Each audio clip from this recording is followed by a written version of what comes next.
What's going on, guys? In this tutorial, I'm going to go over, I think, 3 patches from Skrillex's Summit. These are going to be the more melodic synthy sounds. So the first one is the main sound of the track. Here's what it sounds like in the original.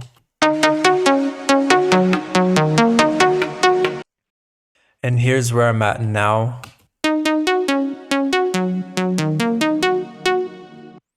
And then later in the track, there's this counter melody sound that's really nice.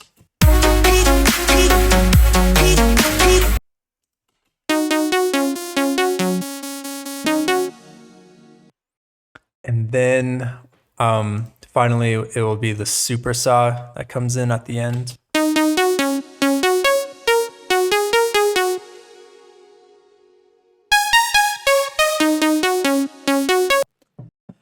Yes. Okay, so I think the way I'm going to do sound design tutorials from now on is I'm going to try and take off everything at the start, and then we can go one by one, just so you can see how each of the parameters and things I'm doing are affecting the sound.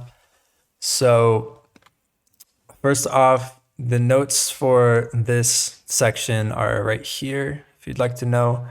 I will show the notes for the other sections in a little bit. So yes, I will take off everything that I have on right now as much as I can. And here's what it sounds like, just this wavetable. And I found that this I Can Has Kick wavetable was a little bit more buzzy and bitey. For this sound, I thought it worked better than a regular saw. And that is in the digital folder. So I also added a little bit of noise. Just a little bit of a higher layer, and that's the S sound. And I'm using envelope 2 to modulate that parameter. Okay, and then I added a little bit of distortion.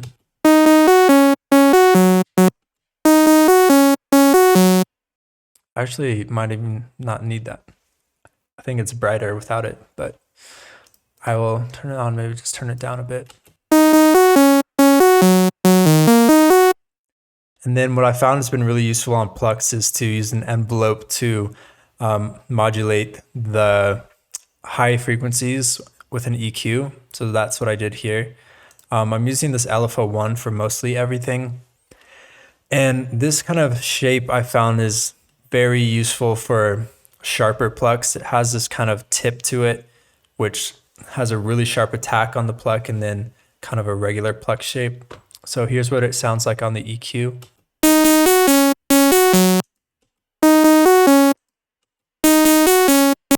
It's really helpful for the high quality that we need once the filter is turned on. So the filter, I use this 18 pole low pass. That gave the sharpness and tightness I think I needed. And then the cutoff, I'm using this Elephone 1. I think it's 71, starts at 72 hertz. And then also the resonance, because the sound had this kind of sharp attack to it that I think the resonance gave it this kind of like squeak or this buzz.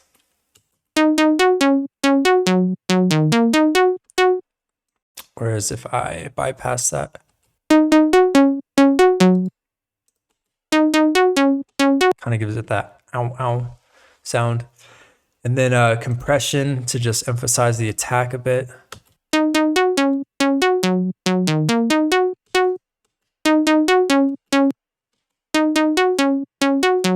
Just a little bit. This attack is set so the very beginning of the sound is allowed to come through before the compressor clamps down. And kind of sharp ratio. And then some reverb.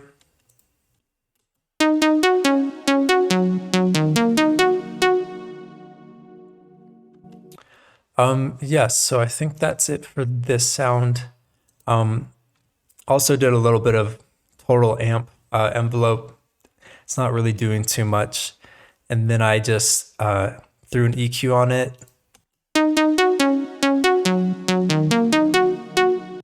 And then this limiter is just taking off the peaks, I think.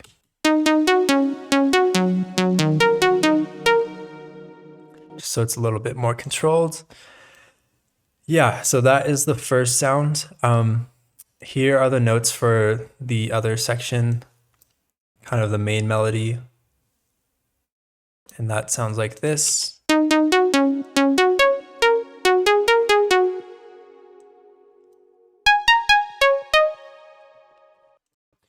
So this second sound kind of provides a little bit of counter melody.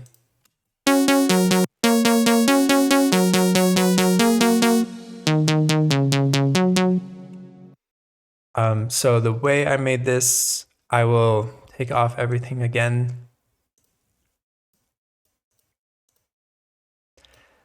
And sounds like this.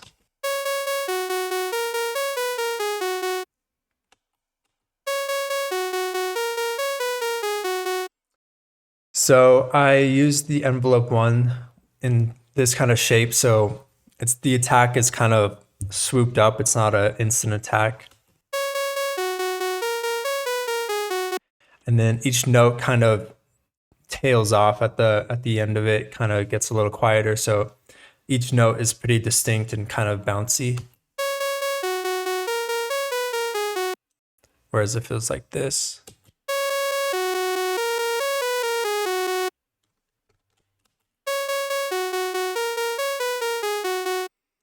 And then this LFO1, I'm using it on the noise again.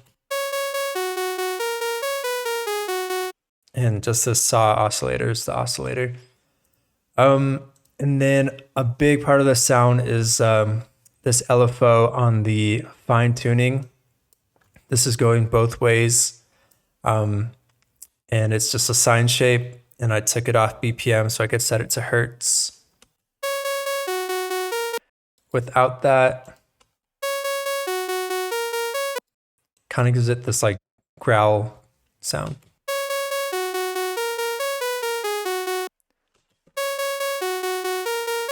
It's like fluttering really fast between those pitches. Kind of like an old school synth technique. And then after that, another little bit of distortion. I'm doing the EQ trick again on the high frequencies. And then a filter a little higher up, 993 hertz, and then goes to 35. Just kind of emphasizes the notes start and end a little bit more. And then I did some more compression. And this is just to kind of emphasize that attack a little bit more. And then I put on some plate reverb.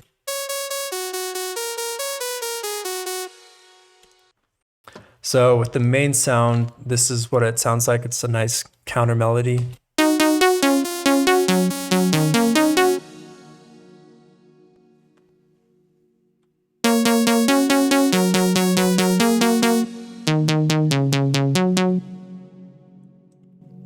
Okay, so finally, the third patch is this super saw sound.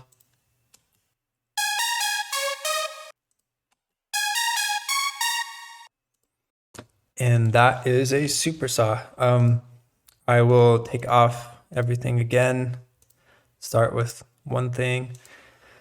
So saw oscillator, this sound is really wide, like a very kind of ravey super saw. So I set it to 12 voices and the detune's pretty wide.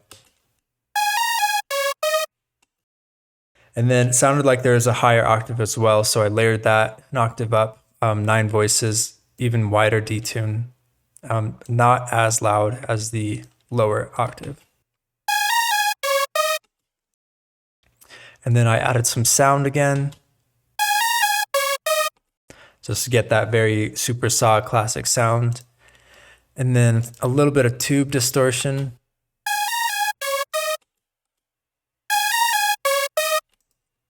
And then I think I did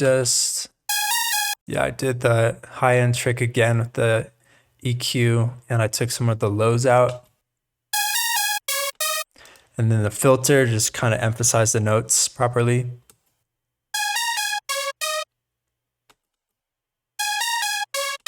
And then reverb to add space to it. And then after that, I just did a low cut with this EQ.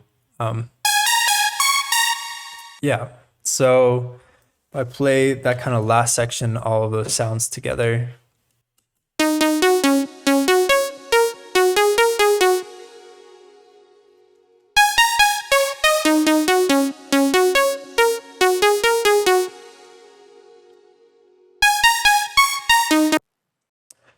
Yeah, so that is pretty much it. That is the 3 patches. They're very simple patches, but also they need to be very precise to get a musical sound out of it. Like my sounds are not as clean or as well balanced as his sounds. Obviously, he's Skrillex. But I think this is a good starting point, or at least some good techniques for making plucks that are this sharp or this kind of sound with like the high-end EQ. And yeah, so I hope this helps. I will be back with some more tutorials. I'm going to work on Porter Robinson ones, and I have a few more deadmau5 ones. And I also have some tutorials about like theory of production that I'm working on. So if you could give a like or subscribe, that would really help the channel, and I'd really appreciate it. And thank you for watching. I will see you guys in the next video.